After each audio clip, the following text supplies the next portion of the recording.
Hi and welcome to NewsHour. The U.S. House of Representatives has finally approved a landmark $700 billion bailout plan to rescue the nation's slumping financial industry. U.S. President George W. Bush signed the bill into law shortly after its approval on Friday. He says it will help prevent a crisis on Wall Street from becoming a crisis in communities across the country. With more, here's Li Shan. 4 days after its first rejection in the House, the country's biggest ever plan to rescue the financial sector finally got approval. On this vote, the yeas 63, the nays are 171. The motion is adopted. Without objection, the motion to reconsider Congressional is laid leaders upon the added table. 2 sweeteners to the bill: a tax cut and extended federal protection for bank deposits. The bailout bill will empower the Treasury Department to purchase up to $700 billion of broken mortgage-backed securities that are choking world capital markets. By coming together on this legislation, we have acted boldly to help prevent the crisis on Wall Street from becoming a crisis in communities across our country. We have shown the world that the United States of America will stabilize our financial markets and maintain a leading role in the global economy. Looking forward to getting this Bush plan later met with in place. Treasury Secretary Henry Paulson, who helped steer the complicated legislation.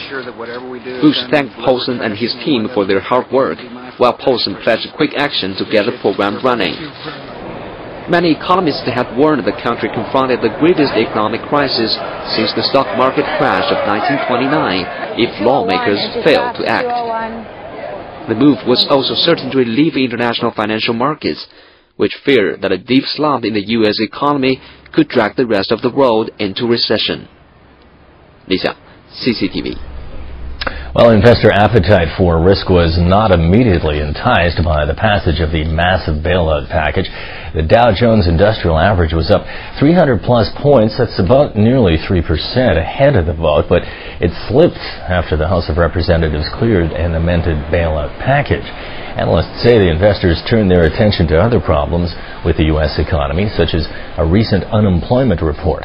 According to government data, U.S. employers cut 159,000 jobs last month, a ninth straight monthly reduction, and the deepest in over 5 years. Some say the data suggests the economy may be in recession. Well, despite the vote, stocks went down worldwide to a 3-year low on Friday. Many analysts believe the U.S. is slouching towards a major recession regardless of the bailout package. Stephanie McIntyre from Reuters shares with us the views of one financial expert. World stocks fell to a fresh 3-year low as concerns grew that Washington's $700 billion bailout package might not be enough to prevent the U.S. economy and the rest of the world from slowing down further. Recent data, yet to capture the full shock of September's bank closures, is already showing the U.S. economy is nearing recession. Instead of following trends, stocks are lurching from one news event to the other, which MF Global analyst Ian Jenkins says is very dangerous trading. Certainly the sensible ones have left the space for the moment. They're finding it very, very, very difficult to get any sort of sensible news. A lot of people have gone into gold thinking that was going to be a safe haven, but obviously there's a $55 down day yesterday. So even when you apply the most basic fundamentals, old school fundamentals that would have seen you okay in the past, it seems to be kicking you in the bum at the minute because you can't legislate for $55 movements in gold, to be honest. The turbulent week ends with 2 major hurdles for the market: U.S. jobless data and the vote on the bailout package.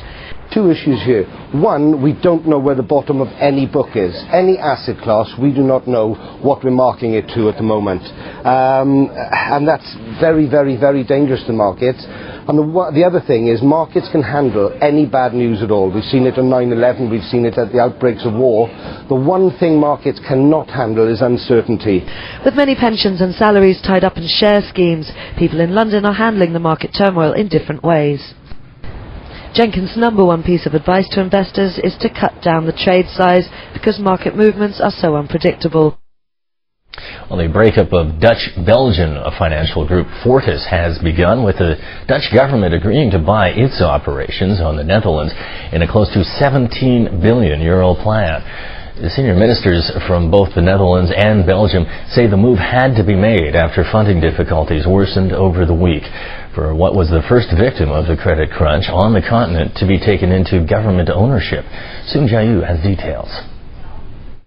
The Belgian, Dutch and Luxembourg governments have decided to transfer a portion of activities of the troubled financial services group Fortis to the Netherlands.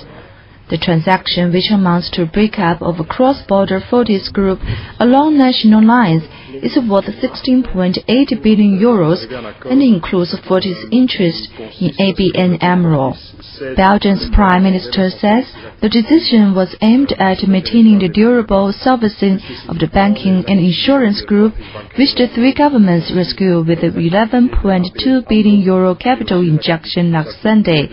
He also said that the sale was done to preserve and safeguard the interests of Belgium's investors and depositors as well as employees.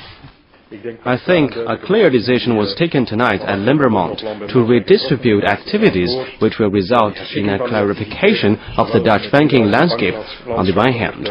And on the other hand, this is very important for our country. The Fortis Group will gain new activities, find new opportunities to grow, will resume its service activities toward the client. The interest of small depositors and other clients of Fortis Bank will be well taken care of.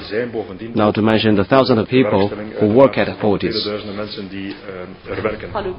Where the Dutch finance minister announced in a news conference that the government would own 100% of Fortis assets, and the deal replaced last weekend's Benelux rescue package.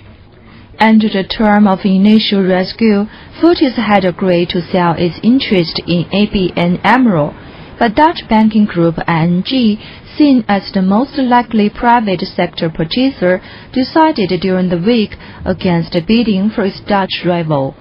At the brief news conference, the CEO of Fortis said the transaction would improve the group's financial position.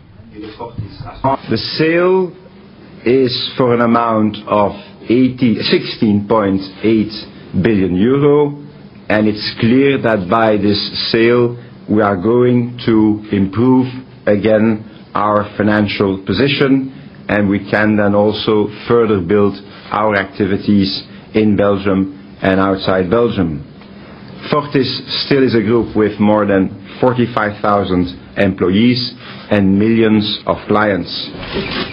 Fortis was the first bank in the Eurozone to fall victim to the global credit crunch. CCTV. EU Trade Commissioner Peter Mandelson has been made a surprise return to British politics. He's just been reappointed British Secretary in, the Business Secretary in Prime Minister Gordon Brown's cabinet reshuffle. The veteran politician resigned twice from Tony Blair's cabinet. He says he welcomes the chance to serve in the British government again, especially in the current uncertainty of the global financial market. Well, I very much enjoyed my work in Europe and working on trade and development issues. The Prime Minister has asked me to come back. Our economy, like every other, is facing a very hard challenge as a result of the global financial crisis, and in a sense it's all hands on deck. So I will be working along with the rest of the government as hard as I can to help protect our economy and pull us through it. And that is the most I can offer. Colombia's president has announced a 5-step economic plan that his government will implement in a bid to minimize the impact of the financial turmoil sweeping the global economy. We are going to urgently explore different financial markets, such as the Asian market, the Japanese market, etc., to stimulate and strengthen the current sources of foreign investment in Colombia and look for other sources. And finally, do everything possible to maintain investors' confidence. Latin American stocks plunged on Friday for the third time this week as investors feared that U.S. approval of a financial bailout plan probably won't prevent a global economic slowdown.